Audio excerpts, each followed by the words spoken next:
Hello everyone, welcome back to my channel. आज है 27 अक्टूबर और आज हम लोग पढ़ेंगे 27 अक्टूबर के सभी इंपॉर्टेंट करंट अफेयर्स के क्वेश्चंस को। और सभी क्वेश्चंस को हम लोग एमसीक्यूज रूप में देखेंगे, साथ ही सभी को डिटेल में भी डिस्कस करेंगे।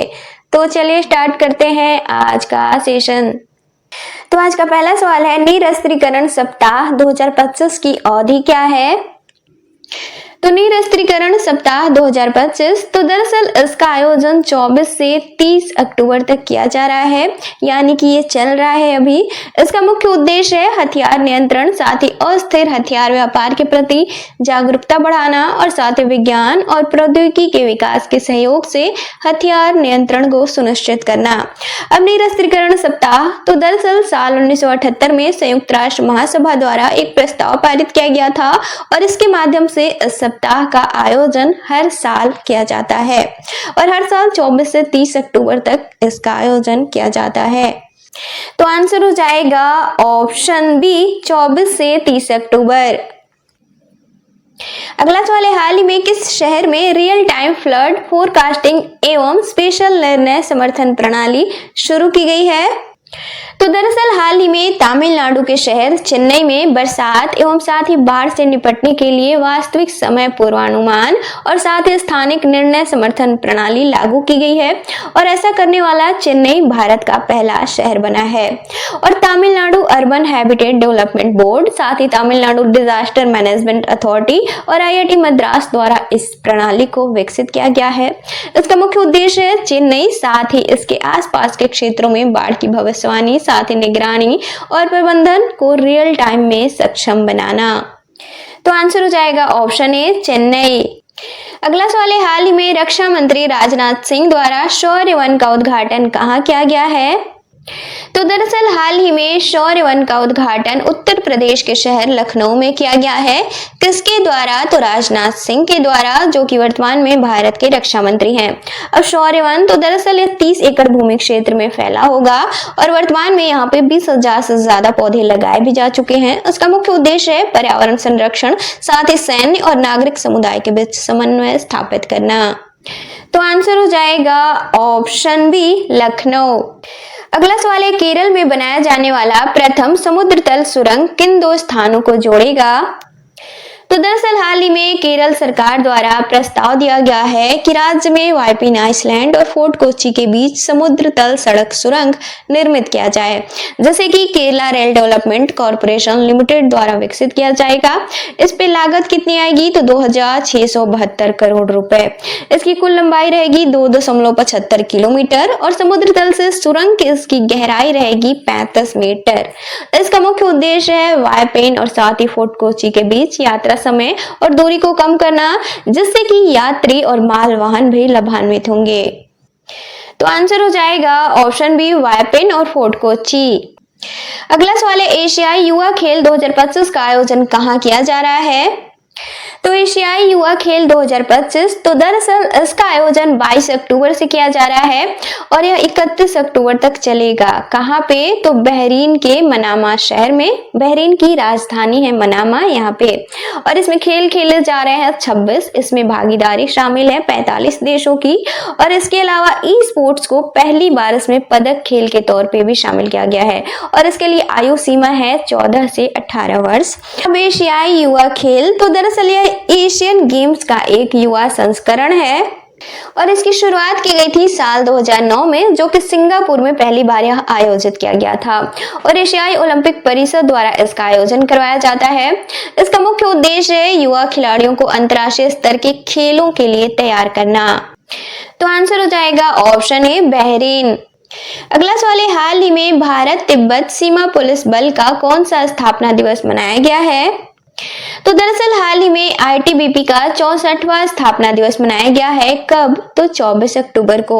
अब आईटीबीपी है क्या? तो इंडिया तिब्बत बॉर्डर पुलिस इसका पूरा नाम है।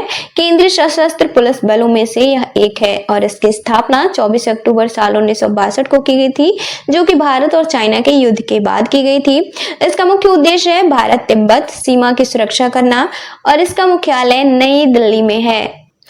तो आंसर हो जाएगा ऑप्शन बी, 64वां। अगला सवाल है 47वें आसियान शिखर सम्मेलन का विषय क्या है? तो आसियान शिखर सम्मेलन 2025। तो दरअसल साल 2025 में इस सम्मेलन का यह 47वां संस्करण है और इसका आयोजन 26 से 28 अक्टूबर तक किया जाएगा। कहाँ पे? तो मलेशिया के कुआलालंपुर शहर में। इसका विषय या फिर थीम है समावेशिता और स्थिरता और इसमें भारतीय प्रधानमंत्री वर्चुअली तरीके से सम्मिलित हुए हैं। अब थोड़े शब्दों में आसियान के बारे में जानेंगे। तो दरअसल इसका पूरा नाम है association of south east Asian Nations. दक्षिण पूर्व एशिया के देशों का यह एक अंतर सरकारी संगठन है और इसकी स्थापना की गई थी 8 अगस्त साल 1967 को। इसका मुख्य उद्देश्य है संबंधित देशों के बीच आर्थिक साथ ही राजनीतिक, सुरक्षा, सांस्कृतिक और सामाजिक सहयोग को बढ़ावा देना। और वर्तमान में इसमें 10 देश सदस्य हैं। अब ये 10 देश कौन से हैं? तो पहला है ब्रुनेई, अगला कंबोडिया, तीसरा इंडोनेशिया, चौथा लाओस, पांचवा मलेशिया, छठा म्यांमार, सातवां फिलीपींस, आठवां सिंगापुर, नौवां थाईलैंड और 10वां है वियतनाम। और आसियान का मुख्यालय इंडोनेशिया के शहर जकार्ता में है। तो आंसर हो जाएगा ऑप्शन सी, समावेशिता और स्थिरता। अगला सवाल है नीरज चोपड़ा किस खेल से संबंधित हैं जिन्हें की टेरिटोरियल आर्मी में लेफ्टिनेंट कर्नल नियुक्त किया गया है? तो दरअसल हाल ही में भारतीय भाला फेंक खिलाड़ी नीरज चोपड़ा को लेफ्टिनेंट कर्नल का पद प्रदान किया गया है। दरअसल पहले से टेरिटोरियल आर्मी में यह सेवारत थे। इसके बाद हाल ही में इन्हें लेफ्टिनेंट कर्नल के मानद रैंक का प्रतीक चिन्ह सौंपा गया है।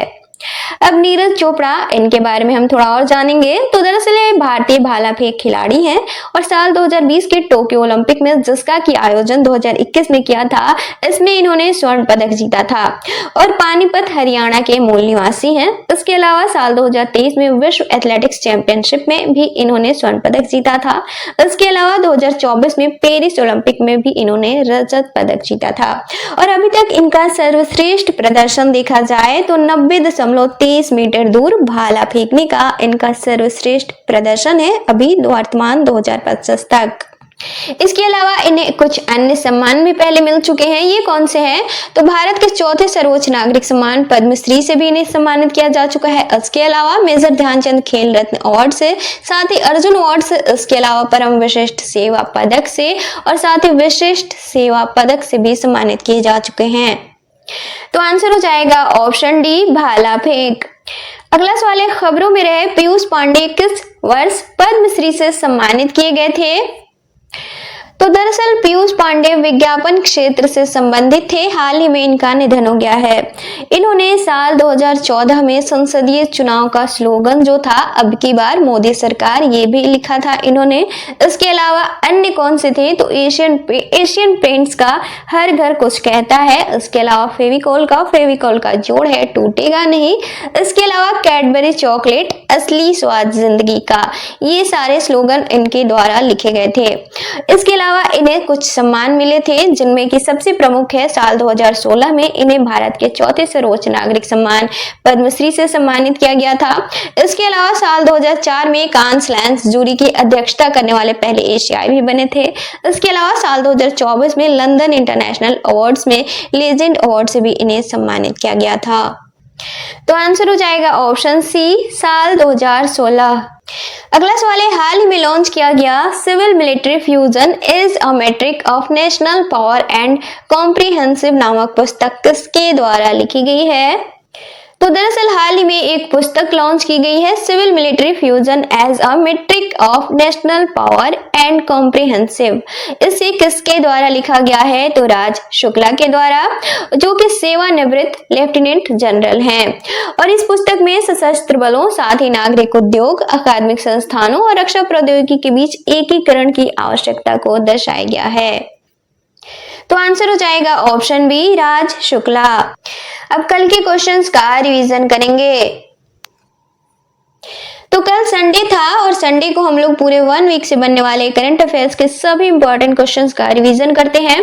तो आज हम सैटरडे को पढ़े गए क्वेश्चंस का रिवीजन करेंगे। तो सैटरडे का पहला सवाल था, अंतर्राष्ट्रीय खेल डोपिंग विरोधी सम्मेलन के 10वें सत्र में किस देश को एशिया प्रशांत समूह ब्यूरो का उपाध्यक्ष चुना गया है? तो इसका राइट आंसर था ऑप्शन ए, भारत। अगला सवाल था, भारत का पहला अत्यंत गरीबी मुक्त राज्य घोषित किया जाने वाला राज्य कौन सा है? तो इसका राइट आंसर था ऑप्शन बी, केरल। अगला सवाल था, भारत और किस देश द्वारा युवा वैज्ञानिकों के लिए रामानुजन फेलोशिप शुरू किया गया है? तो इसका राइट आंसर था ऑप्शन बी, ब्रिटेन। अगला सवाल था, national highway authority of India ने किस तकनीक आधारित वाहन तैनात करने की घोषणा की गई है? तो इसका राइट आंसर था ऑप्शन बी, 3D लेजर आधारित नेटवर्क सर्वे वाहन। अगला सवाल था, हाल ही में किस देश द्वारा कफाला प्रणाली बंद करने की घोषणा की गई है? तो इसका राइट आंसर था ऑप्शन बी, सऊदी अरब। अगला सवाल था, संयुक्त राष्ट्र संघ का स्थापना दिवस कब मनाया जाता है? तो इसका राइट आंसर था ऑप्शन डी, 24 अक्टूबर। अगला सवाल था, हाल ही में भारतीय क्रिकेटर्स एसोसिएशन की पहली महिला अध्यक्ष कौन नियुक्त की गई हैं? तो इसका राइट आंसर था ऑप्शन सी, शांता रंगास्वामी। अगला सवाल था, हाल ही में यूएस ग्रैंड प्रिक्स 2025 का खिताब किसने जीता है? तो इसका राइट आंसर था ऑप्शन बी, मैक्स वेस्टापेन। अगला सवाल था, हाल ही में ब्रिटिश अकादमी पुस्तक पुरस्कार 2025 से किसे सम्मानित किया गया है? तो इसका राइट आंसर था ऑप्शन ए, सुनील अमृत। अगला सवाल था, ग्लोबल एनवायरमेंटल रैंकिंग 2025 में भारत कौन से स्थान पर है? तो इसका राइट आंसर था ऑप्शन ए, 9वें स्थान पे।